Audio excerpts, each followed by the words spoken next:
अस्सलामुअलैकुम। Number theory addition 6 and 7 का आज हम चैप्टर नंबर 2 स्टार्ट करेंगे। चैप्टर नंबर 2 का नाम है divisible theory in the integer. ये चैप्टर नंबर 2 का फर्स्ट लेक्चर है। आज हम चैप्टर नंबर 2 का जो फर्स्ट टॉपिक डिस्कस करेंगे उसका नाम है द डिवीजन एल्गोरिथम। आज इसको हम state and proof division algorithm को डिस्कस करेंगे। ये चैप्टर नंबर 2 का मोस्ट इंपॉर्टेंट क्वेश्चन है। Theorem 2.1 division algorithm. Let a and b be a two integer. वो कह रहा है कि ए और बी हमारे पास दो इंटीजर गिवन होंगे with b greater than zero. जो बी की वैल्यू होगी वो हमेशा ग्रेटर देन जीरो होगी। मीन कि बी की जो वैल्यू है ना जीरो हो सकती है और ना नेगेटिव वैल्यू भी नहीं हो सकती। वो हमेशा पॉजिटिव वैल्यू ही होगी और ग्रेटर देन जीरो होगी। There exist unique integer q and r. तब हमारे पास अगर बी ए को डिवाइड करता है तो हमारे पास दो यूनिक इंटीजर होंगे, एक क्यू होगा एक आर होगा। जो क्यू होगा वो क्वोशिएंट होगा, एक आर क्या होता है वो रिमाइंडर होता है। For example a is equal to q b plus r. Mean के बी डिवाइड करता है ए को, वो आपस में तब बराबर होंगे तब बी के साथ सम कांस्टेंट क्यू मल्टीप्लाई करें और प्लस रिमाइंडर ऐड करेंगे, तब वो ए के बराबर वैल्यू आएगी। जो रिमाइंडर है वो लेस देन बी होगा और greater than equal to zero होगा। मीन के जो रिमाइंडर है वो ना जीरो हो सकता है लेकिन नेगेटिव वैल्यू नहीं होगी और वो बी से हमेशा छोटा ही होगा। ये हमारे पास स्टेटमेंट थी डिवीजन एल्गोरिथम की। आज हम अब इसको डिस्कस करते हैं, इसको हम प्रूव करते हैं। मैं आपको समझाने की कोशिश करता हूँ डिवीजन एल्गोरिथम होता क्या है। लेट्स सपोज हमारे पास एक वैल्यू है 16। मीन के ए वो हमारे पास जो ए की वैल्यू है वो 16 है। जो यहाँ पे होता है वो ए होता है, यहाँ पे बी होता है, यहाँ पे क्वेश्चन क्यू होता है और यहाँ पे रिमाइंडर आर होता है। ये आपने छोटी क्लासों में समझा होगा। ये 4th 5 क्लास में आपको इसको समझाने के लिए टीचर ने आपको इस तरह सवाल करवाए होंगे। तो यहाँ पे क्या होता है ए होता है। लेट्स सपोज हमारे पास ए 16 है, जो बी की वैल्यू 4 है। मीन के बी की वैल्यू भी 4 है। अगर 4 मल्टीप्लाई 4 करो, मीन 4 के साथ ऐसी वैल्यू मल्टीप्लाई करो, क्वेश्चन कहता है कोई ऐसी वैल्यू मल्टीप्लाई करो जो जवाब ए के करीब 3 या ए के बराबर आ जाए। मैं 4 मल्टीप्लाई 4 करता हूँ, जवाब कितना आता है वो 16 आता है। तो 16 काट जाएगा, जवाब रिमाइंडर कितना का 0 आएगा। एक पॉसिबिलिटी ये है कि रिमाइंडर 0 आ जाए। दूसरी पॉसिबिलिटी ये है कि हमारे पास अगर ए की वैल्यू 18 आ जाए। लेट्स सपोज अगर 18 आती है तो मैं 4 मल्टीप्लाई 4, मीन क्वेश्चन कितना है दोबारा 4 ही है, तो 4 मल्टीप्लाई 4 16 होता है और इनको माइनस करेंगे तो रिमाइंडर कितना का 2 आएगा। मीन के दो पॉसिबिलिटी है। एक पॉसिबिलिटी ये है कि जिसमें रिमाइंडर इज इक्वल टू 0 आ जाए। दूसरी पॉसिबिलिटी हमारे पास ये आती है कि इसमें रिमाइंडर 0 ना आए, वो सम कोई इंटीजर आ जाए जिसको हम ऐड करने के बाद वो दोबारा जवाब ए के बराबर आ जाए। ये क्या होगा, ये केस नंबर 1 होगा किसमें हमारे पास रिमाइंडर कितना आ रहा है वो 0 आ रहा है, और ये केस नंबर 2 आ जाएगा इसमें रिमाइंडर 0 नहीं आ रहा है। तो ये हमारे पास ऐसा होता है कि बी ये वैल्यू बी वाली ये वाली वैल्यू होती है, ए यहाँ पे मेन वैल्यू होती है, बी सम मल्टीप्लाई करते हैं क्वेश्चन। मीन क्वेश्चन एक ऐसी वैल्यू होती है जिसको मैंने मल्टीप्लाई करने के बाद जवाब ए के करीब या ए के बराबर आ जाए या ए के बिल्कुल करीब तरीन आ जाए। मीन के अगर मैं कोई अगली वैल्यू को क्यू प्लस 1 करूँ तो उसका जवाब वो उससे अपवर्ड हो जाए, उसके नीचे ना रहे। तो सही है। फॉर एग्जाम्पल यहाँ पे जो था ना, यहाँ पे कहते हैं मैंने यहाँ पे 5 मल्टीप्लाई नहीं किया क्योंकि मैं 4 5 20 होता है, जो वैल्यू जाती है वो 60 से अपवर्ड चली जाती है। तो मीन के यहाँ पे भी ऐसे 20 चला जाएगा तो 18 से अप हो जाएगी। मीन के जो क्यू का वैल्यू वो लेंगे जिससे जवाब बी मल्टीप्लाई क्यू करने से ए से छोटा हो, लेकिन मैं अगर क्यू में एक ऐड कर दूँ जवाब उस क्यू ए से बड़ा आ जाए तो उसमें जो बकाया वाले बचेगी उससे हम रिमाइंडर आर कहेंगे। अब ये उम्मीद आपको ये इसकी समझ आ गई मतलब होता क्या प्रोसीजर, इसमें क्या हमें केस कैसे डिस्कस करना है।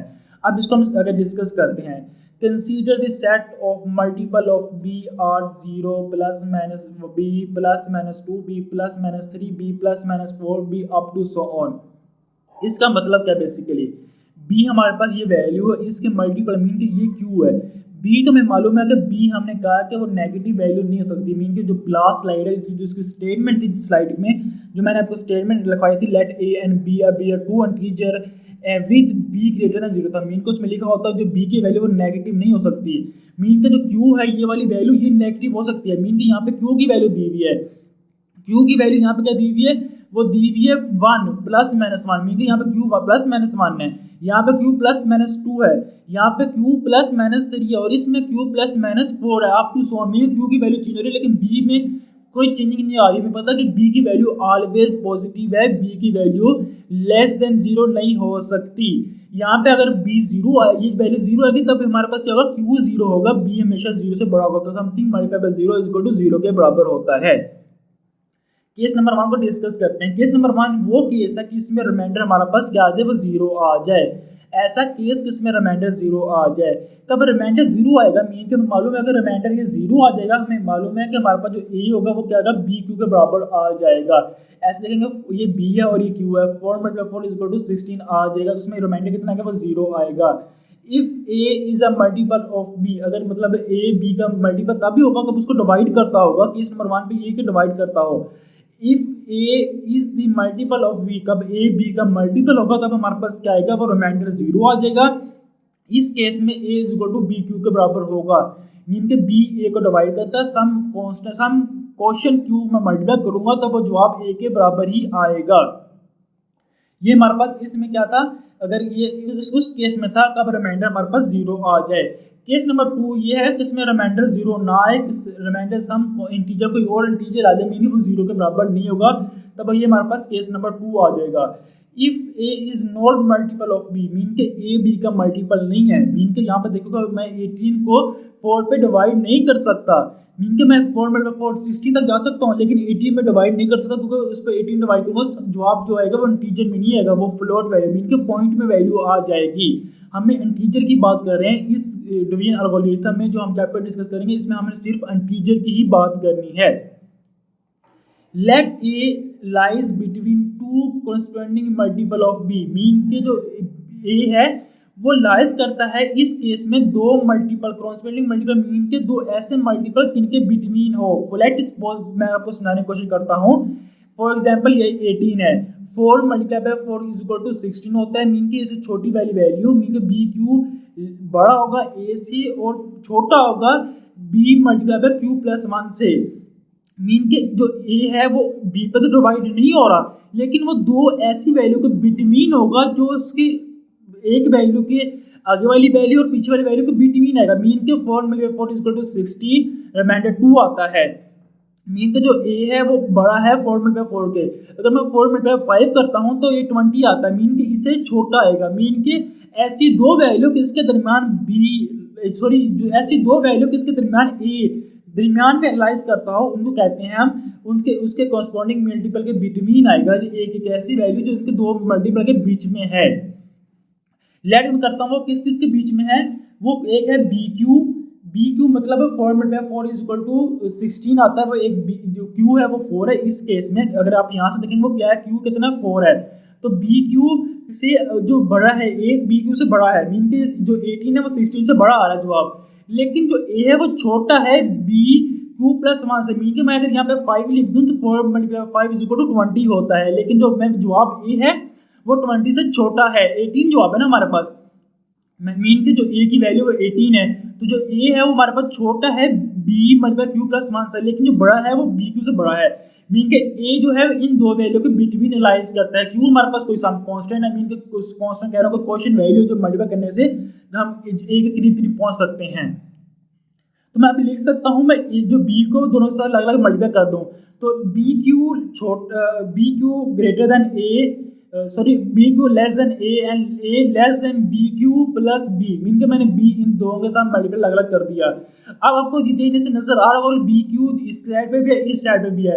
मैं कर सकता हूँ add minus B q in both side, मैंने हर वैल्यू के साथ बी क्यू को मैंने माइनस कर दिया, हमारा पास जवाब आएगा b q minus B q equal to 0 होता है और ए माइनस बी क्यू आएगा और यहाँ पे बी क्यू कट जाएगा तो जवाब जो आएगा वो बी आएगा।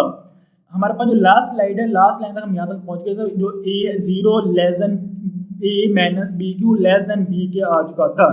अब मैं अगर इसको कंपैरिजन करूँ क्वेश्चन नंबर 1 से, इस इक्वेशन से हमें नजर आ रहा है कि यहाँ पे क्या है, जीरो, यहाँ पे भी जीरो है, यहाँ पे बी है और यहाँ पे भी जीरो है, मीन कि यहाँ पे आर है और यहाँ पे क्या है, A minus B Q.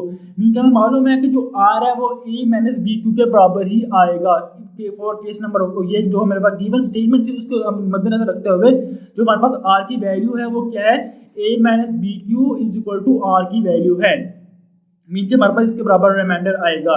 Mean के हमारे पास इस केस में केस नंबर 1 में जो रिमाइंडर आएगा वो 0 से बड़ा आएगा और बी से छोटा आएगा। ये हमारे पास केस नंबर 2 था। अब केस नंबर 1 क्या था, केस नंबर 1 में था हमारे पास रिमाइंडर कितना था, वो 0 आ रहा था। मीन कि उसमें रिमाइंडर था ही नहीं, रिमाइंडर का उसमें जिक्र नहीं था क्योंकि वो ए और ए जो था वो मल्टीपल और बी था। मीन के बी ए को डिवाइड कर रहा था एक खास क्वेश्चन क्यू के ऊपर। ये हमारे पास केस नंबर 1 था। केस नंबर 2 ये हमारे पास a is equal to B q plus r, जो आर है वो साम रिमाइंडर है। मीन के हमारे पास रिमाइंडर हर दफा आएगा क्योंकि ए बी को डिवाइड नहीं कर रहा, तो हमारे पास जो आर की वैल्यू आएगी वो आएगी 0 less than r and less than b. Mean के आर की वैल्यू बी और आर के बिटवीन कोई वैल्यू भी हो सकती है।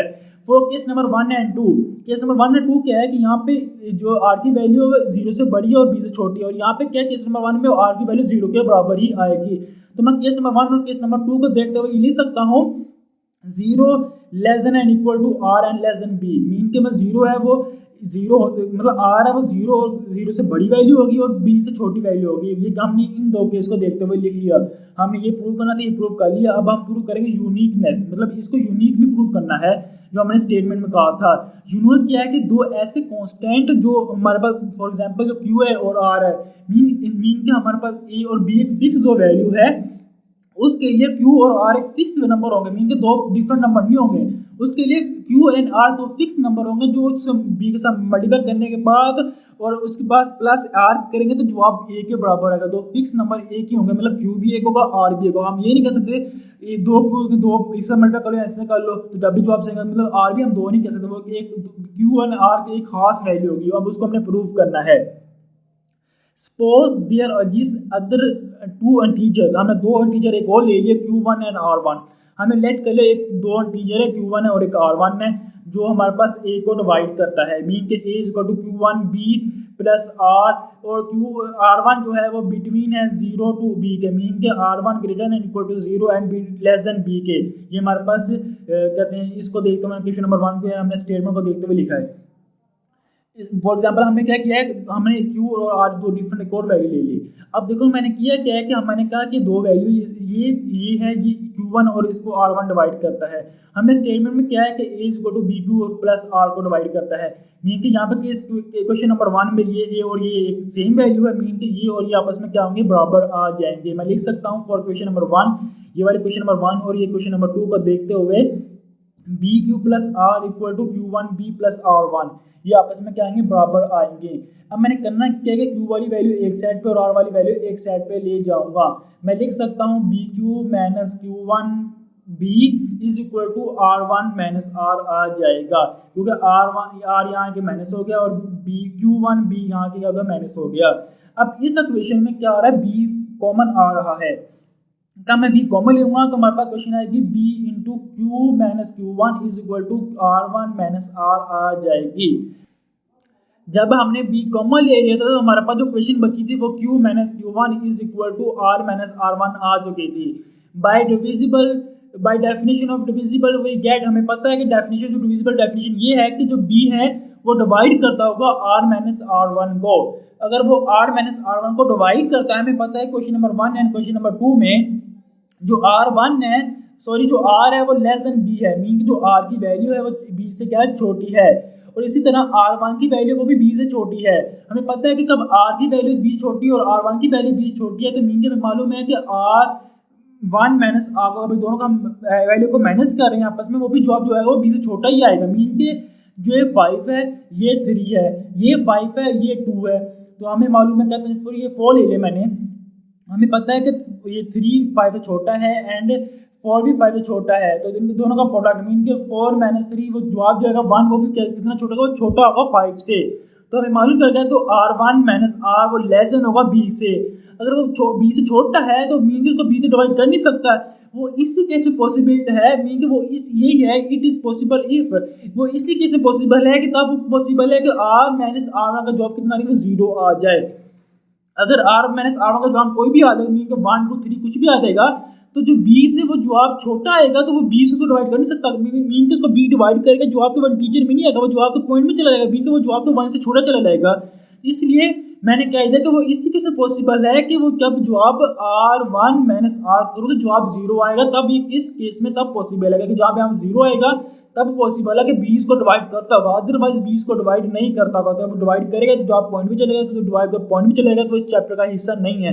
हमने कहा था जो हमने चैप्टर में डिस्कस करना है वो सिर्फ हमने इंटीजर वैल्यू डिस्कस करनी है, हमने फ्लोट वैल्यू मीन के पॉइंट वाली वैल्यू या 1 ओवर समथिंग वाली वैल्यू हमने डिस्कस नहीं करनी। तो मैं लिख सकता हूँ r minus r one is equal to 0, mean के अगर मैं r को इस तरफ ले जाऊँ तो पॉजिटिव वैल्यू मतलब r1 is equal to r के बराबर है, मीन क्या है वो इसी केस में हमें चलेगा कि r1 एक यूनिक वैल्यू जो r के बराबर है। तो मैं पुट करूँगा, putting the value of r1 is minus r is equal to 0, मैं इस वैल्यू को 0 को पुट करूँगा क्वेश्चन नंबर किसमें 4 में, इस क्वेश्चन में पुट करता हूँ। तो हमारे पास क्वेश्चन है कि b into q minus q one is equal to 0 आ जाएगा। हमें मालूम है, हमने पहले स्टेटमेंट है जो इस थ्योरम की स्टेटमेंट थी उसमें कहा होता है जो b है वो ग्रेटर देन 0, मीन के वो 0 नहीं सकता। हमें मालूम है कि जो b की वैल्यू वो ग्रेटर देन 0 होगी, ना वो 0 होगी वरना नेगेटिव वैल्यू भी नहीं होगी, वो हमेशा एक पॉजिटिव वैल्यू होगी और ग्रेटर देन 0 ही होगी। हमें मालूम है b तो 0 हो नहीं सकता, अगर b 0 नहीं है तो हमें मालूम फिर q माइनस q1 वो 0 होगा, मीन के जवाब 0 आना चाहिए, तो ये 0 या ये 0 होगा। अगर ये 0 नहीं हो सकता तो फिर ये 0 होगा, जवाब ये वाला q माइनस q1 का जवाब 0 आएगा। तो q minus q1 is equal to 0, तो मैं लिख सकता हूँ q is equal to q1। हमें यहाँ से ये पता चला कि r और q दो एक खास इंटीजर है, मीन का यूनिक इंटीजर है जिनको मैं मल्टीप्लाई q से करूँ b को और प्लस रिमाइंडर r करूँ तब भी जवाब a आएगा, अदरवाइज कोई और मैं रिमाइंडर ले लूँ कोई और वैल्यू ले लूँगा तब जवाब हमारे पास वो उसके बराबर नहीं आएगा। उम्मीद है आपको इस थ्योरम की समझ आ गई होगी। इंशाल्लाह नेक्स्ट लेक्चर में नेक्स्ट वीडियो में हम इस चैप्टर के एक्सरसाइज के 2.1 के क्वेश्चन को डिस्कस करेंगे। तब तक अल्लाह हाफिज़।